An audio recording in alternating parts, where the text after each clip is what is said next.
தமிழ் சினிமாவில் இருக்க பாதி நடிகைகளோட நீங்கள் ஃபோட்டோ ஷூட் பண்ணிட்டீங்க. 50 வருஷம் நீங்கள் ஒரு ஸ்டில் ஃபோட்டோகிராஃபராக இப்போ வரைக்கும் வாழ்கிறீங்க, இப்போ வரைக்கும் வாழ்ந்துட்டு இருக்கீங்க. அது எப்படி சார் உங்களுக்கு ஃபீல் ஆகிருக்கு? நல்ல கொடுப்பனை தான். அதெல்லாம் எல்லாரோட பழகக்கூடிய சந்தர்ப்பம் கிடைச்சது. எல்லாரோட ஃபேவரட்டாக இருக்கிறதுக்கு அது பெரிய கொடுப்பனை தானே. ஃபோட்டோ ஷூட் பண்ணலாம்னு சொல்லி அதிகமாக உங்களுக்கு வந்த கால் யார்கிட்ட இருந்து? ஆக்டர் யார், ஆக்ட்ரஸ் யார்? அஃப்கோர்ஸ் சில்க்கு தான். ஆக்சுவலாக அவங்க என்னோட ஃபேனுன்னு என் ஒய்ஃப்டெல்லாம் சொல்லியிருக்காங்க. ரஜினி அவர்களுக்கு ஒரு பிக்சர் போட்டிருந்தீங்க, ஹாப்பி பர்த்டேன்னு போட்டிருந்தீங்க. அவரோட பிகினிங் ஸ்டேஜ் இப்போ கொஞ்சம் வித்தியாசமாக போஸ்ட் பண்ணுவார். அவங்க வித்தியாசமாக போஸ்ட் பண்ணால் தானே நமக்கு அந்த பேர் வரும். அதே மாதிரி எனக்கு ஃபஸ்ட்டு படம் அவர் ஹீரோவாக நடித்த பைரவி தான் எனக்கு ஃபஸ்ட்டு படம். அந்த பீரியடில் ஆர்டிஸ்ட் அவங்களே ஃபோன் பண்ணி சொல்லுவாங்க, இந்த மாதிரி நல்லா இருக்குது காஸ்டியூமாக எடு. சில்க்கெல்லாம் வேறு யாராவது பத்திரிகை ஃபோட்டோகிராஃபர் போனால் கூட ஸ்டில்ஸ் ரவியை கூப்பிட்டுவாங்க.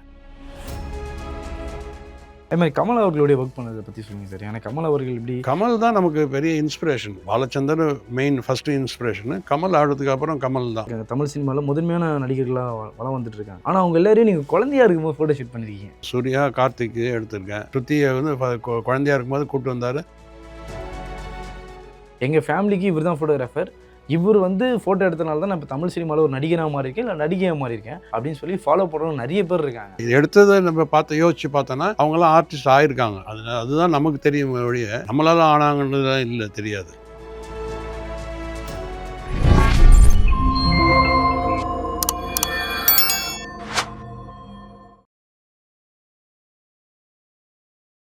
ப்ரோவோக் டிவி நேயர்கள் எல்லோருக்கும் அன்பான வணக்கம். இன்னைக்கு நம்ம ஒரு முக்கியமான கெஸ்ட்டோட தான் இணைஞ்சிருக்கோம். யார் அப்படின்னு பார்த்தீங்கன்னா, கிட்டத்தட்ட 4 ஜென்ரேஷனாக ஒரு ஃபோட்டோகிராஃபராக இருக்காருங்க. அதெல்லாம் தாண்டி நம்ம இப்போ தமிழ் சினிமாவில் நிறைய பேரை பார்த்து ரசிச்சிருக்கோம்ல, அவங்க எல்லாருக்கும் முதல்ல ஃபோட்டோ ஷூட் பண்ணவர் இவர் தான். ஸ்டில்ஸ் ரவி தான் நம்ம கூட இணைஞ்சிருக்காரு. சார் வணக்கம். வணக்கம். எப்படி இருக்கீங்க? நல்லா இருக்கேன். நீங்கள் எப்படி இருக்கீங்க? Fine sir. சார் எனக்கு இதை நம்ம யூஸ்வலாக நம்ம பார்ப்போம் சார். இந்த மாதிரி ஒரு பிக்சர் யாரா எடுத்திருப்பா? தலைவர் இப்போ ரஜினி அவர்களே சொல்கிறேன். ரஜினி அவர்கள் இந்த அளவுக்கு ராவா காட்டினது யார்? ராதிகா அவர்கள் இந்த அளவுக்கு ராவா காட்டினது யாருன்னு சொல்லும்போது இப்போ ரீசெண்டாக ராதிகா அவர்களே சில இன்டர்வியூவில் சொல்லியிருந்தாங்க, ஸ்டில்ஸ் ரவி எங்களுடைய ஆசான குரு அப்படின்ற மென்ஷன் பண்ணி சொன்னாங்க. சார் கிட்டத்தட்ட 50 வருஷம் சார் நீங்கள் சினிமாவிலையும் சரி மேகசின்லையும் சரி இருந்து வந்திருக்கீங்க. 50 வருஷம் நீங்கள் ஒரு ஸ்டில் ஃபோட்டோகிராஃபராக இப்போ வரைக்கும் வாழ்கிறீங்க, இப்போ வரைக்கும் வாழ்ந்துட்டு இருக்கீங்க. அது எப்படி சார் உங்களுக்கு ஃபீல் ஆகிருக்கு? நல்ல கொடுப்பனை தான் அதெல்லாம். ஏன்னா எல்லாரோட பழகக்கூடிய சந்தர்ப்பம் கிடைச்சது. எல்லாரோட ஃபேவரட்டாக இருக்கிறதுக்கு அது பெரிய கொடுப்பனை தானே. இப்போ நீங்கள் நிறைய பேருக்கு ஒர்க் பண்ணி ரஜினி சார்லேருந்து கமல் சார் வரைக்கும் ஒர்க் பண்ணியிருக்கீங்க. எனக்கு ரஜினி அவர்கள்லேருந்து ஸ்டார்ட் பண்ணலாம்னு நினைக்கிறேன். நிறைய கேள்விகள் இருக்குது. என்ன அப்படின்னா, நீங்கள் நடுவில் ரஜினி அவர்களுக்கு ஒரு பிக்சர் போட்டிருந்தீங்க, ஹாப்பி பர்த்டேன்னு போட்டிருந்தீங்க. அதில் பார்த்தீங்கன்னா நீங்கள் மென்ஷன் பண்ணும்போது அவர் ராவாக எடுத்த பிக்சர்ஸ்லாம், படத்தில் வராத பிக்சர்ஸ் கூட நீங்கள் போஸ்ட்டாக போட்டிருந்தீங்க இன்ஸ்டாவில். அப்படி எவ்வளோ சார் கலெக்ட் பண்ணி வச்சுருக்கீங்க நீங்கள்? நிறைய எடுத்திருக்கோம். ஏன்னா அப்போ முன்னாடி நான் ப்ரெஸ் ஃபோட்டோகிராஃபராக இருந்தேன். அதுக்கு முன்னாடி அதில் அப்போ நிறைய எடுப்பேன். அப்போ தான் அவரோட பிகினிங் ஸ்டேஜ். அப்போ கொஞ்சம் வித்தியாசமாக போஸ்ட் பண்ணுவார். அப்போவே நமக்கு கொஞ்சம் நல்லா வித்தியாசமாக அவர்கிட்ட போனால் கொஞ்சம் நம்ம வித்தியாசமான ஃபோட்டோ கிடைக்கும். அவங்க வித்தியாசமாக போஸ்ட் பண்ணால் தானே நமக்கு அந்த பேர் வரும். அதனால் அவர் அடிக்கடி போய் ஸ்டுடியோவிலலாம் போய் ஃபோட்டோ எடுப்பேன். எல்லாம் எடுத்தேன். அப்படி தான் நிறைய எடுத்தேன். அதே மாதிரி எனக்கு ஃபஸ்ட்டு படம் அவர் ஹீரோவாக நடித்த பைரவி தான் எனக்கு ஃபஸ்ட்டு படம். ஓகே. ஸ்ரீபிரியா தான் ரெக்கமெண்ட் பண்ணாங்க எனக்கு அந்த படத்தை. அதில் தான் அவர் மெயினாக ஹீரோவாக பண்ணது அந்த படம். அதுலேயும் இந்த இன்சிடென்ட்ல நீ சொல்லியிருந்தீங்க, நடுவில் ஒரு இன்டர்வியூவில் சொல்லியிருந்தீங்க. அந்த இன்சிடென்ட் அப்போது ப்ரெஸ்லாம் என்ன பண்ணுறாங்கன்னா, நீங்கள் பண்ண ஃபோட்டோ ஷூட்டை எடுத்து சிலர் வேற ஒரு படத்துக்கு பேர் போட்டு சூப்பர் ஸ்டார் நடிக்கும் பைரவி அப்படின்னு சொல்லி போட்டாங்க அப்படின்னு சொன்னீங்க. ஸோ அந்த இன்சிடென்ட் வேற ஒரு கதை சொல்லியிருந்தாலும், ஃபோட்டோ எடுத்த படம் அவங்க சொன்னது பைரவின்ற படத்தை போட்டிருந்தாங்க. பட் ஃபோட்டோ எடுத்தது பைரவி. ஸோ உங்களுடைய பேர் அதில் மென்ஷன் ஆகுது, பைரவி. அவருடைய ஃபோட்டோவில் தான் இது நடந்திருக்குன்னு சொல்லி. இந்த இன்சிடென்ட்டே செம்மையாக இருக்குது சார். அது எப்படி சார் நடந்துச்சு? இல்லை இது என்னென்னா, ரஜினி ஒரு வாட்டி ப்ரெஸ் ஃபோட்டோகிராஃபர் இருக்கும்போது ரவி எனக்கு ஒரு கேமரா வாங்க போகிறேன். நான் சிங்கப்பூர் போகிறேன், நினைத்தால் இனிக்கும் படம் ஷூட்டிங்காக போகிறேன். எனக்கு ஒரு கேமரா பேர் எழுதி கொடுங்க, நான் எனக்கு அவருக்கு பர்சனலாக வேணும்னாரு. சரின்ட்டு நான் வீட்டுக்கு போய் நோட் பண்ணிவிட்டு எழுதிட்டு கொண்டாந்து வீட்டுக்கு கொடுத்தேன். விடிய காத்தால் ஏன்னா அவர் வீடும் என் வீடும், நான் கோபாலபுரத்தில் இருந்தேன், இவர் இந்த மியூசிக் அகாடமி பேக் சைடு இருந்தார். சரி காலங்காத்தால் ஒரு 6 மணிக்கு போகணும். அப்போ தான் கரெக்டாக பால்காரன் பால் இது போட்டு அப்புறம் பேப்பரை போட்டான். இவர் இந்த பேர் எழுதி கொடுத்தேன். நான் அதை வாங்கிட்டு சரி அப்படின்ட்டு அதுக்குள்ளே பேப்பர் படித்தார். பேப்பரில் பைரவி நான் எடுத்த ஸ்டில்லு போட்டு இந்த மாதிரி தானு சார் ஒரு விளம்பரம் கொடுத்துருந்தார், ப்ரொடியூசர் தானு. ம். அவர் டிஸ்ட்ரிபியூட்டர், அவர் நார்த் சவுத் செங்கல்பட்டுக்கு. அவர் சின்ன சின்ன விளம்பரம் தான். அதில் போட்டு சூப்பர் ஸ்டார் ரஜினி நடிக்கும் பைரவின்னு போட்டிருந்தது. போட்டோன்னே அவர் அப்படியே ஷாக் ஆகிட்டார். என்ன பாருங்கள் சார், பாருங்கள் சார், இப்படி தான் சார் நம்மளை ஏற்றி விட்டு கவுத்துடுவாங்க சார், அப்படி இப்படின்னு பயந்தார். நான் அதான் சொன்னேன், அன்றைக்கி இப்படி பயந்தவர் இன்றைக்கி உலகம் பூரா சூப்பர் ஸ்டார்னு அவர் சொல்ல வச்சது அந்த படத்துக்கு அப்புறம், அந்த பேர் வச்சதுக்கப்புறம் தான் அது. இப்போ நாங்கள்லாம் கேமராவில் வந்து லென்சிங்கில் ஃப்ரண்ட்டில் பார்க்குறோம். நீங்கள் எடுத்து முடிச்சதுக்கப்புறம் நாங்கள் பார்க்குறோம். நீங்கள்லாம் வந்து ஸ்க்ரீன் ஆஃப் ஸ்க்ரீன்னு ஒரு விஷயம் இருக்குது. ஆஃப் ஸ்க்ரீனில் இப்போ நம்ம ஸ்க்ரீனில் ஒரு சின்ன ஃபோட்டோ எடுத்தாலே ஒரு மாசாக நடக்கிறதோ, பேசுகிறதோ, ஒரு ஃபோட்டோவுக்கு லுக் கொடுக்குறதோ அவ்வளோ பயங்கரமாக இருக்குது. நீங்கள் ஆஃப் ஸ்க்ரீனில் வந்து நிறைய டீ குடிச்சிருப்பீங்க. அந்த டைமில் வந்து ஏதோ ஒரு கடைக்கு போயிருக்கலாம், இல்லை டம் அடிச்சிருக்கலாம். அந்த மாதிரி இன்சிடென்ட்லாம் நிறைய நடந்திருக்கலாம். அப்போ சாப்பிடும்போது கூட நீங்கள் ஒரு இடத்துல நீங்கள் பார்த்து சரியான லுக்கு இந்த லுக்கு அப்படின்னு எடுத்ததெல்லாம் உண்டா? இல்லை அப்படி நடந்திருக்கா உங்களுக்கு? சரி, சடனாக நீங்கள் உங்கள் கையில் கேமரா கூட இருந்திருக்காது. நீங்கள் கூட நார்மலாக பேசிகிட்டு இருந்திருப்பீங்க. டப்புன்னு அந்த டைமில் ஒரு இன்சிடென்ட் நடக்கும், ஒரு பிக்சர் கிடச்சிருக்கும். அந்த மாதிரி எதனா கிடச்சதா? இல்லை, அப்படி எடுக்கலை. பட் என்னென்னா, இப்போ ஒரு டீ நீ சொல்கிற மாதிரி டீ சாப்பிடும் அது, இல்லை வேறு ஏதாவது யார்கிட்ட பேசிகிட்டு இருக்கும்போதோ, அந்த மாதிரி ஒருத்தர் நம்ம ஆங்கிளில் பார்த்துட்டே இருப்பேன் நான். கையில் கேமரா இருக்காது, ஏன்னா எல்லா டைம்லையும் நம்ம கேமரா எடுத்துகிட்டு போக மாட்டோம் நம்ம. பட் அப்போ துடிக்கும், ஆஹா இந்த ஆங்கிள் நல்லா இருக்கே, ஐயோ எடுத்துக்கலாமே, கேமரா இருந்தால் எடுத்துக்கலாமே அப்படின்ற அந்த ஒரு இது மட்டும் இருக்கும். அது ஏன்னா இப்போ பசங்க எல்லாரும் என்ன பண்ணுறாங்க, திடீர்னு ஏதாவது தோணுச்சுன்னா ஃபோன் எடுத்து இப்படி எடுத்துடுறாங்க. ஆமாம், இல்லை அப்போ என்னென்னா கேமரா வந்து ஒரு பேக் வேணும், அது லென்ஸு எக்ஸ்ட்ரா லென்ஸு வேணும், இதெல்லாம் தூக்கிட்டு போகணும் போது எப்போதும் இருக்காது நம்மக்கிட்ட. அப்போ அந்த மாதிரினால நமக்கு கேண்டிடாக எடுக்கிறதுக்கு யோசிப்போம் நம்ம.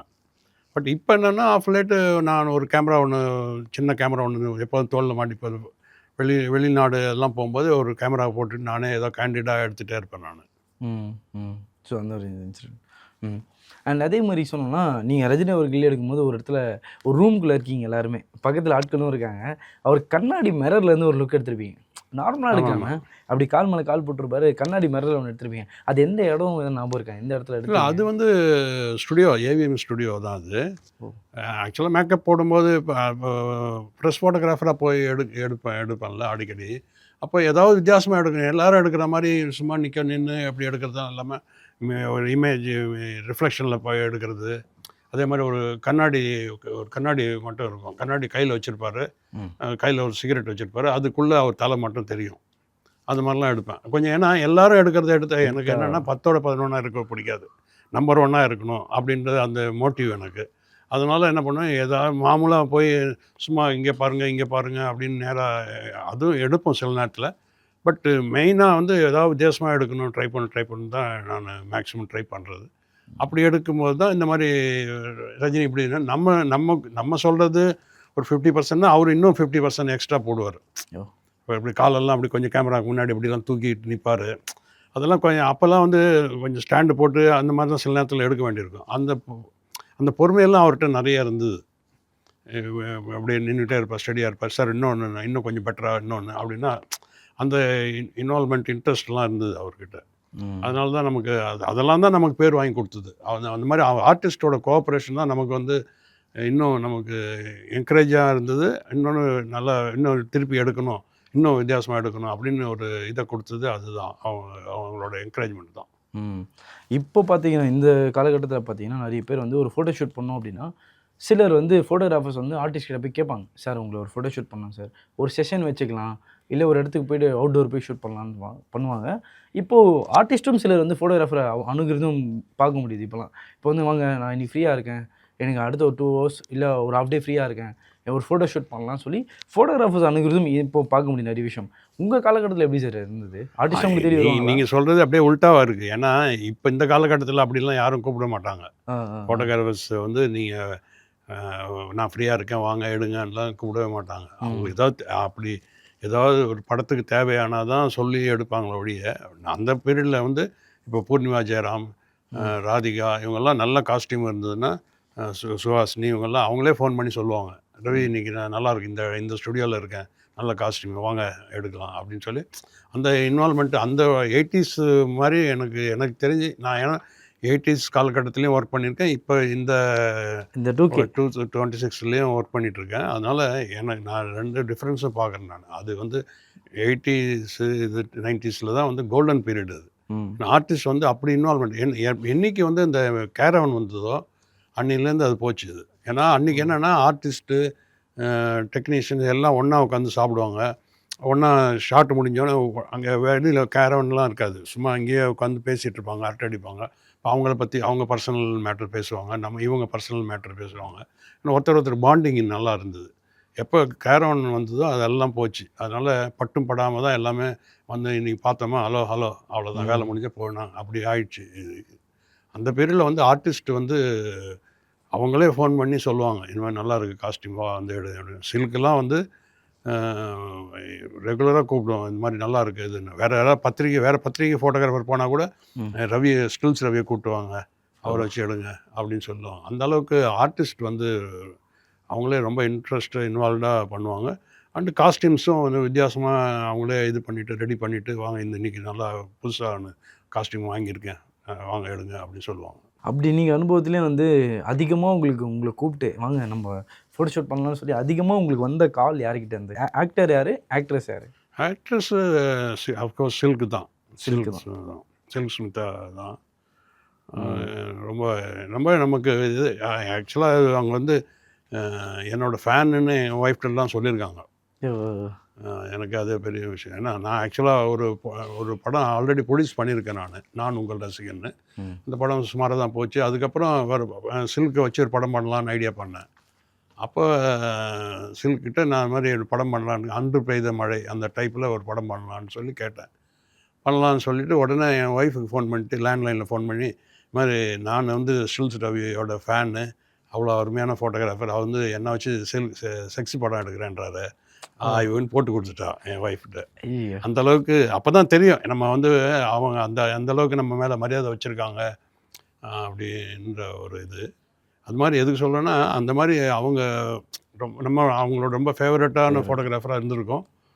அண்டு நான் தான் சொல்கிறேன், என்னோடய அம்மா சாவுக்கு அப்புறம் அடுத்து அவங்க சாவுக்கு தான் பரியல் கிரவுண்ட் வரைக்கும் போயிட்டு வந்தேன் நான். அந்த அளவுக்கு ஃப்ரெண்ட்லியான ஆர்டிஸ்ட். அதே மாதிரி இப்போ நீங்கள் தமிழ் சினிமாவில் இருக்க பாதி நடிகைகளோட நீங்கள் ஃபோட்டோ ஷூட் பண்ணிட்டீங்க. நீங்கள் ஃபோட்டோ எடுத்தது தான் இப்போ வரைக்கும் வந்து அவங்க வீட்லேயோ இல்லை அவங்க ரேக்லேயோ இல்லை ஏதோ ஒரு இடத்துல மெயினான பிக்சர். இப்போ ராதிகா அவர்களே மெயினான பிக்சர் தான் வந்து அவங்க வீட்டில் வச்சுருக்காங்க. அந்தளவுக்கு அந்த பிக்சர்ஸ் எல்லாமே பேசப்படுற வேண்டிய பிக்சராக இருக்குது. அப்படி நீங்கள் எடுத்து பார்த்து இப்போது எனக்கு இது ரொம்ப பிடிச்சிருக்கு இதை வச்சுங்க அப்படின்னு நீங்கள் சொன்னது உண்டா யாருக்குண்ணா? இல்லை, அந்த ராதிகா படமே அப்படி தானே எனக்கு. நான் ஆக்சுவலாக என்னோடய படத்துக்காக எடுத்தது அந்த படம். நான் சும்மா வீட்டு வாசலில் அப்படி சும்மா அந்த மேக்கப் இல்லாமல் சும்மா லிப்ஸ்டிக் மட்டும் லேசாக யூஸ்வலாக லேடிஸ் ஜென்ரலாக போடுவாங்களே லிப்ஸ்டிக், அந்த மாதிரி போட்டுட்டு வந்து நின்னாங்க. அப்படியே எடுத்தது பேக் லைட்டில் எடுத்தேன். அதுதான் வந்து பெருசாக போட்டு என்னோடய படத்தில் வந்து செட்டில் வரும் அது சீனில். அதை வந்து நல்லா இருக்குதுன்னு சொல்லிட்டு நானே அவங்களுக்கு இது பண்ணேன். அப்புறம் அவங்களும் நல்லா இருக்குன்னு ஃபீல் பண்ணாங்க. அந்த படத்தையே அவங்களுக்கு ப்ரெசென்ட் பண்ணிட்டேன். அதுதான் அந்த காலத்துலேருந்து இன்ன வரைக்கும் அந்த வீட்டு அவங்க ஆஃபீஸில் பேக்கில் வச்சுருக்காங்க அது. அதே மாதிரி எனக்கு இப்போ நீங்கள் ராதிகா அவர்கள் பேசும்போதே ரேவதி அவர்கள் பேசாமல் இருக்க முடியல சார். ஏன்னா இப்போ தமிழ் சினிமாவில் இப்போ நிறைய நடிகைகள் வராங்க, நிறைய பேர் வந்து லுக்காக சூப்பராக இருக்காங்க, அழகாக இருக்காங்க, அவங்க ஸ்மைல் அவ்வளோ அழகாக இருக்குன்னு பேசுகிறோம். அந்த டைமில் நிறைய நடிகைகள் இருந்தாலும் ரொம்ப முக்கியமாக பார்க்கப்படுறது ரேவதி அவர்களை சொல்லலாம்.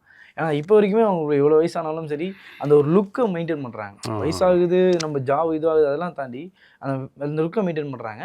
அதே மாதிரி அவங்க சின்ன வயசில் பார்க்கும்போது அவ்வளோ ப்ளசண்ட்டாக இருக்காங்க. அவங்க பார்க்குறதுக்கே ஒரு மாதிரி கரெக்டாகவும் நீட்டாகவும் ஒரு குழந்தைத்தன்மை அவங்க ஃபேஸில் தெரியும் சின்ன வயசில் பார்க்கும்போது.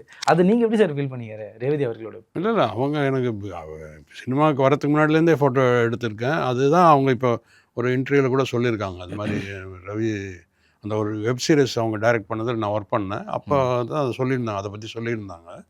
அதனால் அப்போலேருந்து நமக்கு தெரியும். அப்போ அந்த குணங்கள் இன்னொன்று என்னென்னா அப்போ இருந்து அதே மாதிரி தான் இப்போயும் இருக்காங்க. அதுக்கு சின்ன உதாரணம் பார்த்தா இந்த படம் ஷூட்டிங்கில் பிரேக்குன்னு சொல்லுவாங்க. பிரேக் சொன்னால் எல்லோரும் சாப்பாடுக்கு போடணும். இப்போ வந்து ஒரு 10-15 சேர் இருக்கும். எல்லோரும் வந்து போய் உட்காந்துருவாங்க. இவங்க அதுக்குள்ளே உட்காந்து கொஞ்சம் நோட் பண்ணிவிட்டு அடுத்த என்ன மத்தியானத்துக்கு மேலே என்ன எடுக்கணும்னு சொல்லி ஏதோ நோட் பண்ணிவிட்டு வரதுக்கு கொஞ்சம் லேட் ஆகும். அவங்க வந்து பார்த்தா எந்த சேரும் காலியாக இருக்காது, எல்லோரும் ஃபுல்லாக ஆக்குபைடாக இருப்பாங்க. அதனால் அவங்க வந்து ஒரு டைரக்டரு அந்த காலத்தில் பெரிய ஹீரோயின் அதெல்லாம் பார்க்காம அப்படியே தட்டில் அவங்களே போய் பிளேட்டில் ஃபுட்டெல்லாம் எடுத்துகிட்டு வந்து அப்படியே தரையில் உட்காந்து அப்படியே சாப்பிடுவாங்க. இவங்கெல்லாம் எழுந்திரி சொல்லி உட்கார வைக்கலாம், அது போடலாம், அதெல்லாம் பண்ணவே மாட்டாங்க. அந்த மாதிரி பந்தா இல்லாமல் அன்னைக்கு எப்படி பார்த்தோமோ அதே மாதிரி இன்னை வரைக்கும் இருக்காங்க அப்படியே.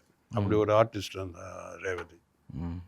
அதே மாதிரி அந்த டைமில் வந்து நிறைய பார்க்கலாம் சார். இந்த ஆக்டரோட இவங்களுக்கு வந்து காதல் லவ் பண்ணிட்டு இருந்தாங்க. இப்போ நம்ம ரிலேஷன்ஷிப் இந்த கிசு கிசுன்ற வார்த்தைகள் யூஸ் பண்ண ஆரம்பிச்ச காலகட்டம் இருக்குது. நீங்கள் அந்த டைமில் பார்க்கும்போது உண்மையிலேயே வந்து சிலர் உண்மையிலே காதல் செய்திருப்பாங்க, கல்யாணம் பண்ணியிருப்பாங்க. சிலர் கல்யாணம் இப்போ அந்த நடிகைகள் கல்யாணம் பண்ணி இப்போ வாழ்ந்துட்டு இருப்பாங்க. சிலர் அப்படி வாழாமல் பிரிஞ்சு போன தருணங்களும் நிறைய இருந்திருக்கும். அப்படி நீங்கள் பார்த்து உங்களுக்கு பிடிச்ச ஃப்ரெண்ட்ஸ் யாருன்னா அந்த டைமில் வந்து நீங்கள் இவங்களுக்கு கப்பலாக எடுத்திருப்பீங்க சில ஃபோட்டோஸு. ஆனால் அது மேபி நீங்கள் ஷேர் பண்ணாமல் இருந்திருக்கலாம், இல்லை ஷேர் பண்ண சூழ்நிலையும் வந்திருக்காது. அப்படி தானே இருக்கா சார்? இல்லை அப்படி ஒன்றும் இது இல்லை. பட் ஏன்னா நான் எந்த டைம் காலகட்டத்தில் என் ஷூட்டிங் நடக்கும்போதே வந்து நளினி அதில் நடித்தாங்க. ராமராஜன் அப்பப்போ வந்து பேசுவார், தூது விடுவாங்க. அப்படி தான் 2 பேரும் சந்திச்சுக்கிறது அதெல்லாம் நடந்தது. அந்த மாதிரி தான் நடந்திருக்க ஒழிய அந்த மாதிரி கப்பலாக பிடிச்சி எடுக்கிறது அதெல்லாம் நமக்கு.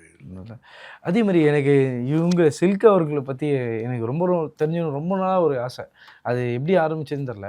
அவங்களோட ஹிஸ்ட்ரியை அவங்க கதையை என்னென்ன சொல்கிறாங்கன்னா ஷூட்டிங் அவங்க ஆல்ரெடி ஒரு லவ் பண்ணாங்க, அது பண்ணாங்க அப்படின்னு என்னென்ன சொன்னாலும் அந்த டைமில் நீங்கள் அதெல்லாம் பார்த்துருப்பீங்க சார். அவங்க இப்போ நீங்கள் சொல்கிற அந்த ஃபேஸ் யாருன்னு தெரில, அந்த மனுஷன் யாருன்னு தெரில, அவங்க கூட இருந்தவங்க வாழ்ந்தவங்க யாருன்னு தெரில. அந்த டைமில் நீங்கள் ஆஃப் ஸ்க்ரீனில் பார்த்துருப்பீங்களா சார்? நீங்கள் அந்த டைமில் ஷூட்டிங் ஸ்பாட்டில் ஓகே அவங்க இல்லை அவர் கூட ஒரு வெல்விஷரு அவங்க நல்லா வர்றதுக்கு கூட இருந்து ஹெல்ப் பண்ணவர் அவர். அது அவர் லவ் அதெல்லாம் எனக்கு தெரியும், அந்த மாதிரி தெரிஞ்ச மாதிரி இல்லை. அவருக்கு எஸ்கார்ட்டாக கூட அவருக்கு அந்த அம்மாவுக்கு ஃபேமிலி ஃப்ரெண்டாக வந்து கூடவே வருவாங்க, எல்லா விஷயங்களும் பார்த்துக்குவாங்க. அப்படி தான் இருந்தாங்க. அதே மாதிரி கமல் அவர்களுடைய ஒர்க் பண்ணதை பற்றி சொல்லுங்கள் சார். ஏன்னா கமல் அவர்கள் இப்படி கமல் தான் நமக்கு பெரிய இன்ஸ்பிரேஷன். இன்னொரு வகையில் பார்த்திங்கன்னா கமல் வந்து Balachander main first inspiration. Kamal ஆடுறதுக்கு அப்புறம் கமல் தான். கமல் என்னென்னா அந்த காலத்துலேயே வந்து சில ஃபோட்டோஸ்லாம் அவர் எடுப்பார். அவர் எந்த கேமரா வந்தாலும் அவர் முந்தி கொண்டு அவர் தான் வாங்குவார். ஃபஸ்ட்டு வந்து ஃபோட்டோ எடுத்து காட்டுவார். வந்து இந்த மாதிரி என்ன பார்த்தா ஒரு குரங்கு வந்து கோல்ட் ஸ்பாட் அப்படி குடிச்சிட்டு இருக்க மாதிரி இருக்கும். அப்புறம் ஒரு நேபாளில் வந்து எடுத்துருப்பாங்க, ஒரு எருமை மாடை வந்து தலையை வெட்டிருப்பாங்க, தலை துண்டாக நிற்கும் அப்படியே. இதெல்லாம் வித்தியாசமாக எடுத்திருப்பார் இவர். அப்போ எடுத்து நம்மகிட்ட காட்டுவார். காட்டும்போது எனக்கு வந்து ஒரு வெறி வரும். இவர் வந்து ப்ரொஃபஷ்னலாக எடுக்கல. அவர் வந்து ஒரு இதாக ஹாபியாக தான் எடுக்கிறாரு. அவரே வந்து இவ்வளோ பிரமாதம் எடுக்கும்போது நீ என்ன எடுக்கிற அப்படின்னு எனக்குள்ளே கேட்டுக்கிட்டு நான் அதுக்கப்புறம் ஒரு வெறி வரும். அவர் ஃபோட்டோலாம் பார்த்தோன்னே நம்ம இதோட வித்தியாசமாக எடுக்கணும்னு சொல்லி தான் எனக்கு கொஞ்சம் வெறி வந்து அந்த மாதிரி வித்தியாசமாக எடுக்க ஆரம்பித்தது. அதனால அவர் எனக்கு ஒரு இன்ஸ்பிரேஷன் தான் அது. அண்டு நல்லா அந்த காலத்தில் நல்லா கோஆப்ரேட் பண்ணி இது பண்ணார். அந்த பாம்பே இது கூட நான் தான் ஃபோட்டோகிராஃபராக போய் எடுத்தேன். வாணி கணபதி கல்யாணம் பண்ணும்போது பாம்பேயில் நடந்தது. அதுக்கு நான் தான் ஃபோட்டோகிராஃபராக போய் எடுத்தேன் நான். நல்ல பழக்கம், நல்ல என்கரேஜ் பண்ணுவார். எல்லாத்தையுமே அட்வான்ஸாக எல்லாம் திங்க் பண்ணுவார். கேமராவே நம்ம இப்போ லேட்டஸ்ட்டாக என்ன வந்திருக்கோ அது அவர்கிட்ட இருக்கும் அந்த கேமரா. இப்போ ரஜினி கமல் அவர்களை தாண்டி மற்ற நடிகர்களும் இப்போ முதன்மையாக இருக்காங்க. தமிழ் சினிமாவில் முதன்மையான நடிகர்களாக வளம் வந்துட்டு இருக்காங்க.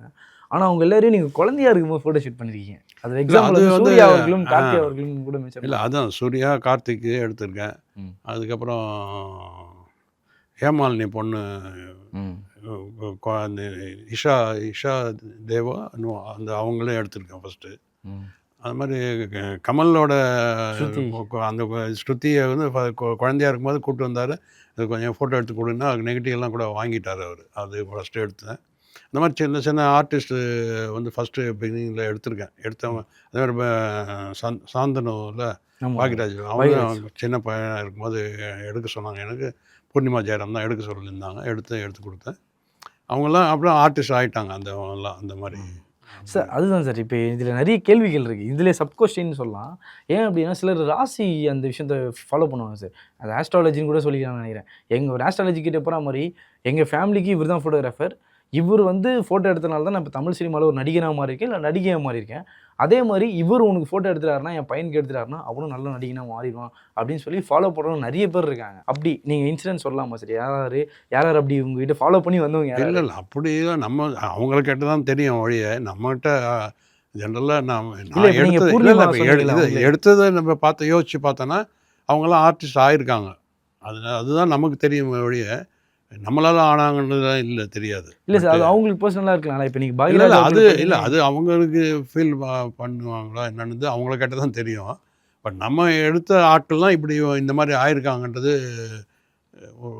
லிஸ்ட்டு, இந்த மாதிரி லிஸ்ட்டு இருக்குது. அவ்வளோதான் ஒழிய நம்ம நம்மளா சொல்லிக்கூடாது. பட் அவங்க ஃபீல் பண்ணியிருந்தாங்கன்னா தெரியும், அவங்களுக்கு தான் தெரியும். ஃபிலிம் டு டிஜிட்டல் ஏரா, இந்த இந்த ஏரா ஃபுல்லாக நீங்கள் வாழ்ந்துட்டீங்க. உங்களுக்கு இப்போ வரைக்கும் இப்போ கூட நடுவில் நீங்கள் ரீசெண்டாக சில இதுக்கெலாம் கூட ஃபோட்டோ ஷூட் பண்ணீங்க. ஒரு ட்ரெயின் மேலே ஏறிட்டு நீங்கள் நின்று எடுத்துருப்பீங்க. அதெல்லாம் பார்த்தோம். பரவாயில்ல, மனுஷன் இந்தளவுக்கு இறங்கி ஒர்க் பண்ணுறாரு. நமக்கு கொஞ்சம் வந்து ஆர்வ கோளாறு ஜாஸ்தி. அதனால் அவங்க எடுக்கிறத நம்ம எடுக்கணும். வித்தியாசமாக அவங்க என்ன ட்ரை பண்ணுறாங்களோ அது நாமளும் எடுக்கணும் அப்படின்ட்டு. இல்லைன்னா சும்மா மற்றவங்களாம் சும்மா கீழேருந்து 2 எடுத்துகிட்டு போய் உட்காந்து அரட்டை அடிச்சிட்ருப்பாங்க, எல்லாம் பண்ணுவாங்க. நாம் வந்து கேமரா பக்கத்துலேயே நின்றுட்டு எடுத்துக்கிட்டே இருப்போம். இப்போ கூட ஒரு யங் டைரக்டர், அவர் படம் ஒர்க் பண்ணால் அதெல்லாம் எல்லாருமே அந்த லாஸ்ட் டே முடியும் போது எனக்கு வச்சுட்டு கேக்கை வெட்டிட்டு எல்லாருக்கிட்டையும் மைக்கில் பேசுகிறாங்க. இந்த வயசுலேயே வந்து 72 வயசுலேயும் இவ்வளோ எனர்ஜெட்டிக்காக ஒர்க் பண்ணிங்க சார், நீங்களாம் இன்ஸ்பிரேஷன் சார், நாங்களாம் இந்த வயசில் எப்படி பண்ணுவோமா தெரியாது அப்படின்னு சொல்கிறாங்க. அதுதான் நமக்கு அது என்ன சொல்கிறது, ஒரு டானிக் மாதிரி நமக்கு. அப்படி அவங்க ப்ரைஸ் பண்ணுறது நமக்கு ஒரு டானிக் மாதிரி. பட் நம்ம என்னென்னா ஒரு பேஷனட்டாக பண்ணதுனால இப்போ அந்த மாதிரி இந்த வயசுலேயே அதிலெல்லாம் ஏறுறீங்க ரிஸ்க்கு அப்படிலாம் என் ஒய்ஃபே சொன்னாங்க. ஒரு ஃபோட்டோவை பார்த்துட்டு, நான் போட்டதை பார்த்துட்டு, என்னங்க இது இப்போ போய் இது மேலெல்லாம் ஏறி நின்று படம் எடுக்கிறீங்க அதுன்னு. பட் நமக்கு அந்த ஒரு ஆர்வ கோளாறு, நல்லா வித்தியாசமாக வரணுன்ற இப்பயும் ஃபஸ்ட்டு படம் பண்ணுற மாதிரி தான் நினச்சி ஃபீல் பண்ணி எடுப்பேன் இப்போ ஒர்க் பண்ணுற படங்கள். அதனால் அது அந்த ஒரு பேஷனேட்டில் நம்ம அதெல்லாம் உயரம் அதெல்லாம் ரிஸ்க்கு அதெல்லாம் பார்க்குறது கிடையாது. அந்த மாதிரி தான் எடுக்கும். அதே மாதிரி அந்த காலகட்டத்திலேருந்து பார்க்கும்போது பாலு மகேந்திரா அவர்களும் சரி, மகேந்திரன் அவர்களும் சரி, இல்லை பாலச்சந்தர் அவர்களும் சரி, அந்த டைமில் என்ன சொல்லுவாங்கன்னா, நோ மேக்கப் அப்படின்னு சொல்லுவாங்க. நோ மேக்கப், எதாக இருந்தாலும் நீ உன்னுடைய நேரத்திலே வரணும். அதே மாதிரி உன்னுடைய திராவிடியன் ஸ்டாக் அப்படின்றத மென்ஷன் பண்ணுவாங்க. நிறைய இன்டர்வியூவில் மென்ஷன் பண்ணுவாங்க. நம்மளுடைய அந்த கருப்பு தான் நம்மளோட அழகு, அந்த திராவிடியன் ஸ்டாக், அந்த ஃபேஸ் கட்டு தான் நம்மளுடைய, அதுதான் அழகு, அதுதான் உன்னோட ஃபேஸில் ஒன்று அழகாக காட்டும் அப்படின்னு சொல்லுவாங்க. அதே மாதிரி தான் நீங்களும் ஃபாலோ பண்ணுறீங்க. நிறைய இடத்துல இப்போது ராதிகா அவர்களும் சொல்லும்போது நோ மேக்கப் அப்படின்னு சொல்கிறாங்க. ஸோ அந்த ஒரு எக்ஸ்பீரியன்ஸ் எப்படி சார்? அது எல்லா ஃபோட்டோகிராஃபர்ஸ்க்கும் யூஸ்வலாக அப்படி வருதா, மேக்கப் இல்லாமல் பண்ணுறது? இல்லை அப்படி இல்லை. சில பேர் வந்து அவங்க மேக்கப்போடு இருந்ததுன்னா எடுக்க வேண்டியதான் சூழ்நிலை. ஏன்னா அவங்க போய் ரொம்ப அவங்கள கமெண்ட் பண்ணி இல்லை மேக்கப்லாம் எடுங்கன்னு சொல்ல முடியாது. இப்போ பாலுமேந்திரா இவங்கெல்லாம் வந்து என்னென்னா சாதனை பண்ணிட்டாங்க. அதனால அவங்க சொல்லும்போது கேட்பாங்க. அது நம்ம மற்ற இப்போ ஃபோட்டோகிராஃபர் போய் இல்லை மேக்கப்லாம் எடுத்துகிட்டு வாங்க அப்படின்னா இது பண்ண மாட்டாங்க. அதனால் இப்போ நாங்கள்லாம் வந்து நான் மேக்கப்போடையும் எடுப்பேன், நான் மேக்கப் இல்லாமையும் எடுப்பேன். ஏன்னா மேக்கப் இல்லாமல் எடுக்கிறது என்னென்னா நல்லா ஸ்கின் டோன் நல்லாயிருக்கும். இப்போ வந்து ரியலாக என்ன நீங்கள் இருக்கீங்களோ அந்த டோன் இருக்கும், அந்த ரிசல்ட்டும் நல்லா இருக்கும். அதனால் அது பட் ஆனால் சிலருக்கு வந்து மேக்கப் போகணும். இப்போ பானுப்பிரியா நீங்கள் வித்தவுட் மேக்கப்பில் பார்த்தீங்கன்னா ரொம்ப டார்க்காக ஒரு மாதிரி காம்ப்ளெக்ஷனில் இருப்பாங்க. ஆனால் நீங்கள் பார்த்தீங்கன்னா எப்படி இருக்காங்க அவனோட ஃபோட்டோலாம் பார்த்தீங்கன்னா அப்படி அவ்வளோ அழகாக இருப்பாங்க. அது வந்து மேக்கப் தான் பண்ண முடியும். சில நேரங்களில் வந்து மேக்கப் தேவையில்லை. இப்போ சில படங்களுக்கு வேறு என்னென்னா மேக்கப்பு தேவையில்லை. ஏன்னா அது படம் வந்து நேச்சுரலாக இருக்கணும், கேரக்டர் அப்படி இருக்கணும் அப்படின்றது. இப்போ சில படத்துக்கு தேவை. இந்த மாதிரி இப்போ பானுப்பிரியா சொல்கிறேன்ல, அந்த மாதிரி சில ஆர்டிஸ்ட் அப்படி இருந்தாங்கன்னா அவங்கள என்ஹான்ஸ் பண்ணிக்கிறதான் காட்டணும். ஏன்னா ஆடியன்ஸ் வந்து அந்த மாதிரி கொஞ்சம் என்ஹான்ஸ்டாக இருந்தால் தான் லைக் பண்ணுவாங்க. அது அந்த மாதிரி தான் அதுக்கு தேவை. மேக்கப்பும் சில நாள் தேவை. பாலுமேந்திரா சொன்ன மாதிரி சில இடங்களில் வந்து வித்தவுட் மேக்கப் நல்லாயிருக்கும். நான் ஜென்ரலாக எல்லா ரெண்டுத்தையும் எடுப்பேன் நான். ஏன்னா எனக்கு வந்து நான் இதுக்காக நீ மேக்கப்லாம் கழிச்சிட்டு வான்னு சொல்ல மாட்டேன். மேக்கப் இல்லாமல் இருக்கும்போது அதில் எப்படி நான் கொஞ்சம் பூஸ்ட் பண்ணி லைட்டை பூஸ்ட் பண்ணி கொஞ்சம் இன்னும் அழகாக காட்டுவேன். கவுண்டமணியே டார்க்காக இருப்பார், பிளாக்காக இருப்பார். அவரே கொஞ்சம் நல்லா எக்ஸ்ட்ரா லைட் போட்டு எடுத்தோன்னா இன்னும் பிரைட்டாக தெரிவார் அவர். அவ்வளோதான் இது. ஆனால் நிறைய பேருக்கு தெரியாது. என்ன இந்த லைட் இப்போ ஒரு லைட் போட்டாங்கன்னா அந்த லைட்டோடு நிறுத்திட்டாங்கன்னா கருப்பாக தான் தெரிவாங்க. இன்னும் எக்ஸ்ட்ரா ஒரு லைட் கொடுத்து எக்ஸ்போஷர் கொஞ்சம் இன்க்ரீஸ் பண்ணால், டெக்னிக்கலாக கொஞ்சம் சரி பண்ணால் இன்னும் பிரைட்டாக தெரிவாங்க. அதனால் நான் எடுத்த படங்களில் பாருங்கள் கவுண்டமணி நல்லா பிரைட்டாக இருப்பார். அது மாதிரி அதுதான் என்ன. பட் சில படத்துக்கு தேவை அந்த மாதிரி, சில படத்துக்கு தேவையில்லை. அப்படி இருக்கிறதுனால நம்ம அட்ஜஸ்ட் பண்ணி தான் எடுப்போம். நான் போய் இல்லை மேக்கப்லாம் எடுத்துகிட்டு வாங்க அப்படின்னு. பட் மேக்கப் இல்லாமல் இருந்தாலும் நான் அதை எப்படி அழகுப்படுத்தலான்னு தான் பார்ப்பேன் நான். அவ்வளோதான். அதே மாதிரி இப்போ நீங்கள் அந்த ஃபோட்டோஷூட் பண்ணும்போது சிலருக்கு வந்து சில ஃபோட்டோஷூட் வந்து இப்போது ஏதோ ஒரு ஹாலிவுட்டில் இருந்தோ இல்லை வேறு ஒருத்தவங்க ஒரு இன்ஸ்பயர் பண்ணலாம், இல்லை ஒரு ஃப்ரேமையோ இல்லை ஒரு ஷார்ட்டையோ ஏதோ நம்ம இன்ஸ்பயர் பண்ண வாய்ப்புகள் அதிகமாகவே இருக்குது. இப்போ நீங்கள் ஆல்ஃபிரட் ஹிட்ச்காக்னு ஒருத்தர் இருக்கார். அவரெல்லாம் பார்த்தீங்கன்னா அவர் படங்களில் எடுக்கிற நார்மல் பிக்சரே வந்து அது போஸ்டரில் போடுவாங்க, மென்ஷன் பண்ணுவாங்க. அது ரொம்ப ராவாகவும் அவங்க அந்த வில்லத்தனத்தை இப்போ கண்ணுன்னு வச்சுங்க சார், கண்ணுலேயே ஒரு வில்லத்தனத்தை காட்டுறதுக்காக பிக்சரில் போட்டுருவாங்க. அப்படி நீங்கள் வந்து பார்த்து சில பிக்சர்ஸ்லாம் எடுத்து இன்ஸ்பயர் ஆன மாஸ்டர்ஸ் யாருனா இருப்பாங்க? நம்ம தமிழ்நாட தாண்டி ஒரு ஃபாரின்ல ஒரு ஃபோட்டோகிராஃபரா இருக்கலாம், இல்ல ஒரு படமா இருக்கலாம், இல்ல அங்க இங்கேயோ நீ பார்த்த ஒரு காட்சியா இருக்கலாம். அந்த காட்சிய வந்து உங்கள இன்ஸ்பயர் பண்ணி நீங்க எடுத்திருப்பீங்களா சார்? அத பத்தி தெரிஞ்சுக்கலாம். இல்ல நான் எடுத்தது அந்த இல்ல. பட் எனக்கு இன்ஸ்பயர் பண்ணது ஒரு ஹிந்தி ஃபோட்டோகிராஃபர். அவர் வந்து ஒரு போஸ்டர் ஒண்ணு போட்டிருந்தார். அ ஒரு ஒரு பிச்சைக்காரன் வந்து ஒரு ஒரு போஸ்டர் பின்னால இருக்கும். அதில வந்து ரோட்டி, கப்படா, மக்கான்னு இருக்கும். அது என்னன்னா, ரோட்டி உணவு, உடை, இருக்க இடம். இது இல்லாம ஒருத்தன் கீழ பிச்சைக்காரன் படுத்திருப்பான். அது கம்பைன் பண்ணி எடுத்துருவான். அது அந்த ஒரு ஃபோட்டோலயே வந்து விஷயம் சொல்றாங்கல்ல. அது ஓகே. மாரி தான் எனக்கு அந்த அதுதான் எனக்கு ரொம்ப இன்ஸ்பயர் ஆயி, அந்த படம் தான் எனக்கு ரொம்ப இன்ஸ்பயர் ஆயி, அதுக்கப்புறம் நம்ம எடுத்த படத்துல எப்போதுமே கொஞ்சம் ஏதாவது அதில வந்து ஒரு ஒரு மேட்டர் சொல்லணும். ஒரு ஃபோட்டோ பார்த்தாலே அதில ஒரு மேட்டர் சொல்லணும். அதனால என்கிட்ட ஒரு ஃபோட்டோ இருக்கு. நான் அத வேணா அனுப்புறேன் உங்களுக்கு. ம். அந்த ஃபோட்டோ வந்து ஒருத்தர் அந்த குட்டின்னு ஒரு ஆர்டிஸ்ட் இறந்து போயிட்டாரு. ம். அவருக்கு வந்து ஒரு ஒரு கால் இல்ல. அவரு டான்ஸர்னு ஒரு படத்தில நடிச்சாரு. அந்த டைம்ல நான் கூப்பிட்டு போய் ஒரு பேனர் இருந்தது. ஒருத்தர் ஜம்ப் பண்ற மாரி ஒரு பேனர். அது முன்னாடி நின்னுட்டு பார்க்குற மாரி ஒரு ஃபோட்டோ ஒண்ணு எடுத்தேன். அத எடுத்து அதுதான் பப்ளிஷ் பண்ணேன் நெறைய. பட் எதுக்கு சொல்றேன்னா, அந்த ஒரு படம் பார்க்கும்போதே அவரோட அந்த இயக்கம் அப்படின்ற ஒரு விஷயம் அதில கன்வே ஆகுது.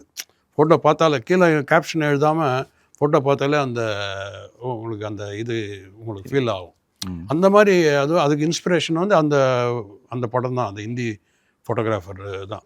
ரகுராய்ன்னு பேரு அவரு. ரகுராய்.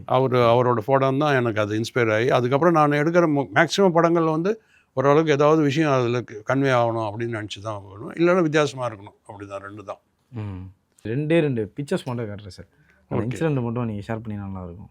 ரஜினி அவர்களே இந்த பாம்பு இதுதான் அந்த பைரவி படத்துல இது. அதுதான். இதெல்லாம் எப்படி சார்? அதெல்லாம் நீங்க அந்த பல்லெல்லாம் நாக்கு இதெல்லாம் பண்ணியிருப்பீங்களா பாம்புக்கு? அதெல்லாம் அது பண்றது எனக்கு ஜென்ரலா தெரியும். பண்ணுவாங்க. ஏன்னா ஷூட்டிங்ல வந்து ம். அ அதில ரிஸ்க் இல்ல அதெல்லாம் நடிகர்கிட்ட. ஓகே. பட் என்னன்னா, அவரு அந்த ஒரு பயம் இல்லாம எடுத்தாரு. எடுத்து டக்குன்னு இது பண்ணாரு, எல்லாம் பண்ணாரு. பட் அதுக்கப்புறம் வந்து அதில என்ன பியூட்டின்னா, ம். அதுக்கப்புறம் அது படத்தில வந்து இப்படி டக்குன்னு தூக்கி போடுவாரு. அவ்வளோதான்.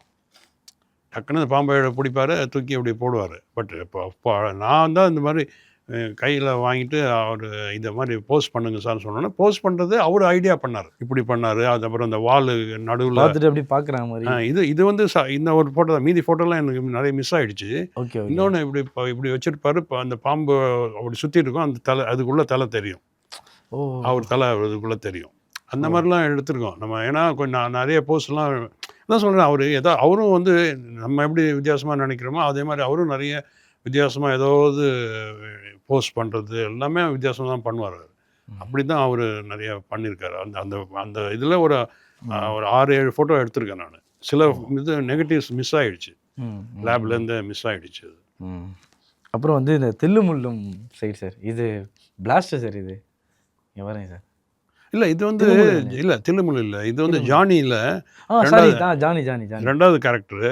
ஓகே. அந்த இது அது. ஆனா இது 2மே அந்த சிம்பாலிஸா இருக்கு. லைட்டா வந்து தில்லுமுல்லும் ஜானி வந்து அந்த ஆமாமா. இடத்துல அந்த மாரி கொஞ்சம் அந்த இது மீசை இருக்கும். மீசை அந்த மீசை. இப்படி இருக்கும். அதனால ம். அண்டு அந்த டைம்ல இந்த மாரி சுருட்டு தான் சார் அதிகமா வாழ்ந்துட்டு இது யூஸ் ஆமாமா. பண்ணிருப்பாங்க. இல்ல இது வந்து சும்மா அந்த கேரக்டருக்காக மகேந்திரன் சாரும் அதே மாரி கொஞ்சம் வித்தியாசமா பண்ணக்கூடிய டைரக்டர். அதனால ம். அவரு கொஞ்சம் அவர் ஸ்டைலிஷா இருக்கட்டும்ன்ட்டு அந்த பைப். இல்லன்னா அந்த காலத்துல யாரும் பைப் வச்சுலாம் சீன்ல படத்துல பெருசா இருக்காது. ஓகே. ஏதோ 1, 2 படத்துல தான் இருக்கும் ஒழிய, ஜென்ரலா அது. பட் இது வந்து கொஞ்சம் சொஃபிஸ்டிகேட்டடா இருக்கட்டும்ன்றதுக்காக அந்த மாரி பண்ணாரு அவரு. ஓ! ஓகே.